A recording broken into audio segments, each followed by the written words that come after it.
Looking at KDA Warriors, I looked at mine, Varus. I was wrong as hell. That's just not being played at all. So they're rest on that one. I'm surprised Kai'Sa isn't higher though, because Viper literally had 11 kills in one game on the Kai'Sa. I just assumed he was going to carry it. He is doing some heavy lifting here, but you look at Doggo as well yesterday, especially against T1.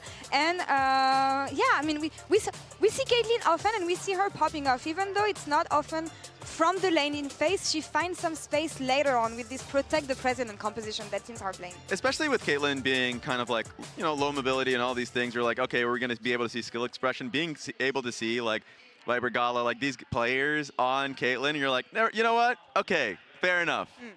Looking incredible on the pick. I want to say a lot of trends have been said by KT Rolster. Morning, everyone. Back to that later. For now, I want to check the bracket and what we have, because you know what? I don't even want to talk about it. You guys take it, because you guys are populated heavily in the 0-2 area, I see. It's not looking so hot there, or the G2 BLG one, I'm not going to lie. Oh, that was tough.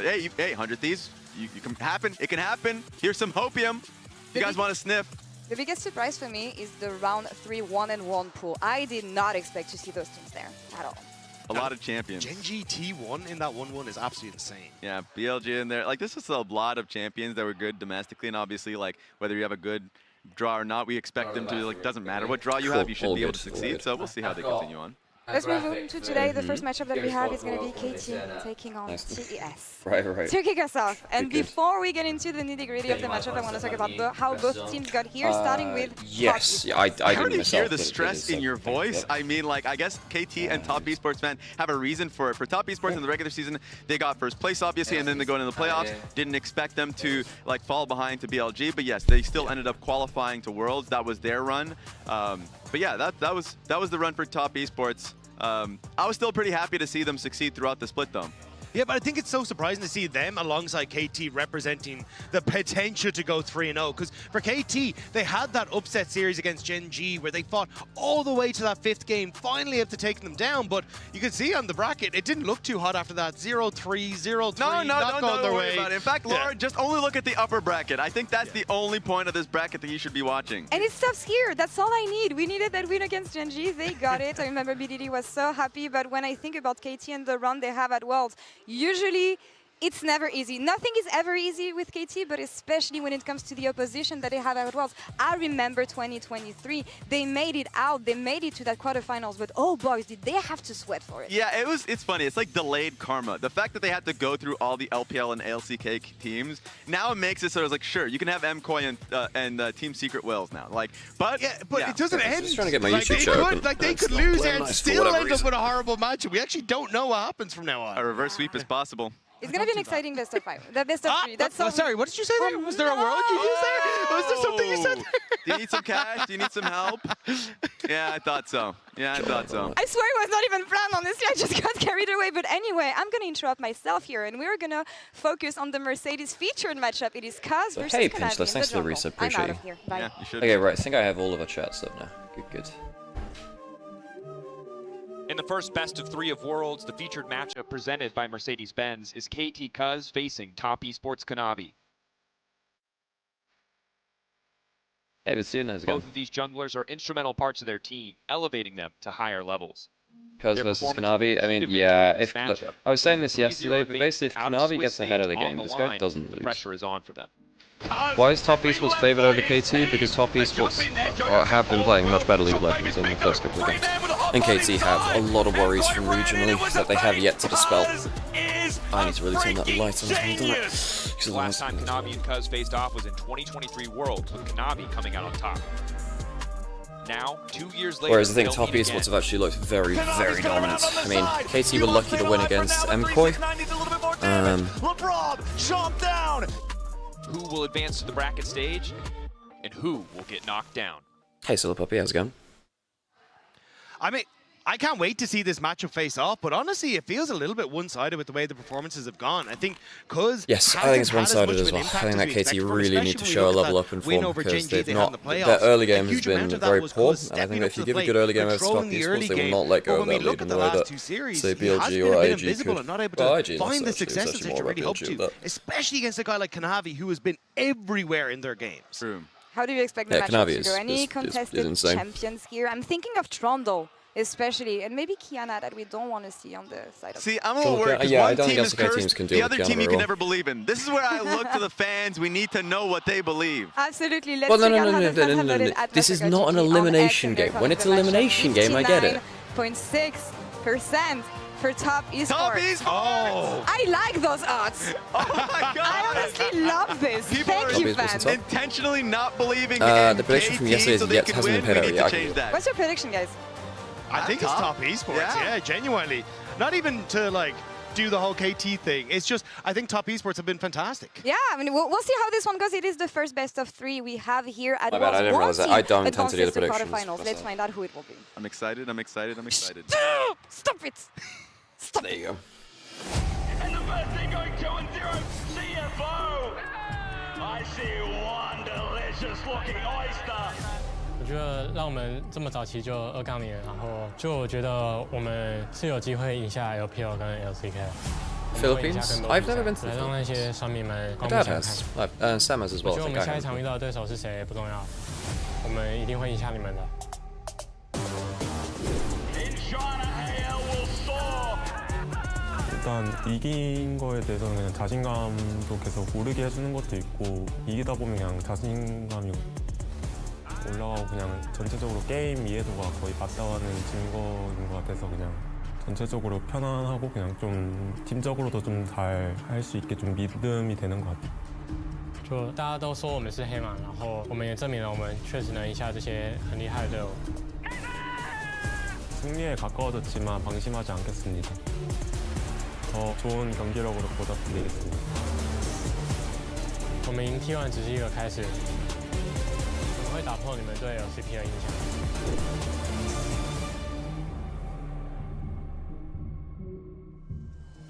And KT will claim their next opponent 2-0 here. 경기장에 왔을 때 다양한 사람들과 약간 좀 만나니까 어떤 자리보다 이제 좀 중요한 자리인 걸 좀 알았고요. 나머지 경기들이 좀 쉽지 않을 것 같아가지고 더 끌어올려야 될 것 같습니다. Top Esports, what a bounce back for this team, looking absolutely brilliant. 我觉得能够进到2杠0的组一定是非常厉害的选手吧。然后我们对阵他们会好好准备去和他们对战的。我觉得在我们的主场打出好的表现，算是会让我们粉丝会感到比较开心吧。 솔직히 이제 2승했던 과정의 경기들이 그렇게 좋진 않았는데 저희는 언제든지 다시 잘해줄 수 있는 팀이라 믿고 있어가지고 잘 준비해서 꼭 이겨보도록 하겠습니다. 저희 팀이 기세를 좀 타면은 못 막는 팀이라고 생각해가지고 상대하는 팀들에겐 좀 아쉽지만 저희가 먼저 스위스 스테이지를 올라가 보도록 하겠습니다. 我觉得我们只要发挥出我们100%的水准，我们是能赢下他们所有队伍。这一次我们将一直战下去，博至巅峰。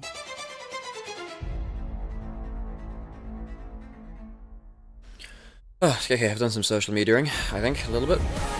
Hey, Ember, how's it going?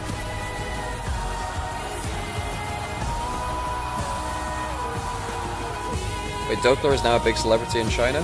His vlog got 4 million views overnight on Chinese TikTok on Douyin? Damn, that's insane. 4 million!